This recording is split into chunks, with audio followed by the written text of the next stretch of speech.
অবরুদ্ধ গাজার দিকে মানবিক সহায়তা পৌঁছে দিতে রওনা হয়েছেন ফ্লোটিলা জাহাজবহর।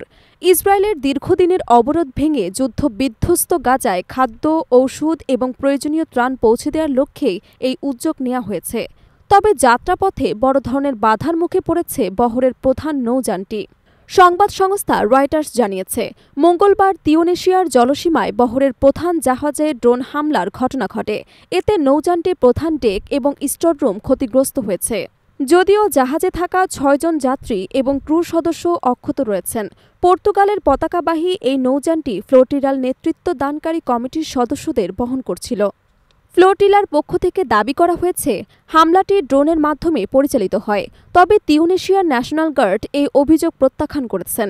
তাদের দাবি, জাহাজের ভেতর থেকে একটি বিস্ফোরণের ঘটনা ঘটেছে, কোনো বাইরের হামলার প্রমাণ তারা পায়নি। আন্তর্জাতিক এই ফ্লোটিলা অভিযানে অন্তর্ভুক্ত রয়েছে বিশ্বের ৪৪টি দেশের প্রতিনিধি। স্পেনের বার্সেলোনা থেকে আগস্টের শেষ দিকে ডজন খানেক জাহাজ গাজার উদ্দেশ্যে রওনা হয়। পরে একে একে শতাধিক জাহাজ এই বহরে যুক্ত হয়। দ্বিতীয় বহরের জাহাজগুলো তিউনিসিয়া থেকে যাত্রা শুরুর কথা ছিল, কিন্তু সেখানে পৌঁছাতেই হামলার শিকার হয় নেতৃত্বদানকারী নৌযানটি। এই ঘটনার পরপরই তিউনিসিয়ার সিদি এবং সাইদ বন্দরে জড়ো হন বিপুল সংখ্যক মানুষ।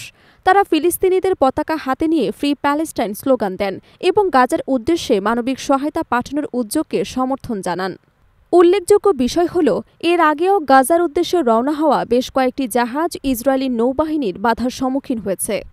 সম্প্রতি ব্রিটিশ পতাকাবাহী মেডেলিন নামের একটি জাহাজ পরিবেশ আন্দোলনকর্মী গ্রেটা থুনবার্গ ত্রাণ নিয়ে গাজার উদ্দেশ্যে যাত্রা করেছিলেন, কিন্তু ভূমধ্য সাগরে প্রবেশের পরপরই সেটি আটক করে ইসরায়েলি নৌসেনারা।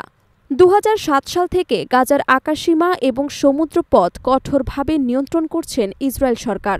এর আগেও ২০০১ সালে ইয়াসির আরাফাত আন্তর্জাতিক বিমানবন্দর ইসরায়েলি বোমা হামলায় ধ্বংস হয়ে গাজায় কার্যত বাইরের বিশ্বের সঙ্গে বিচ্ছিন্ন হয়ে পড়ে।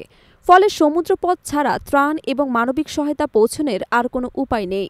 গ্লোবাল সুমুদ ফ্লোটিলা কমিটি জানিয়েছে, যে কোনো বাধা সত্ত্বেও তারা গাজায় মানবিক সহায়তা পৌঁছে দেওয়ার প্রচেষ্টা চালিয়ে যাবে।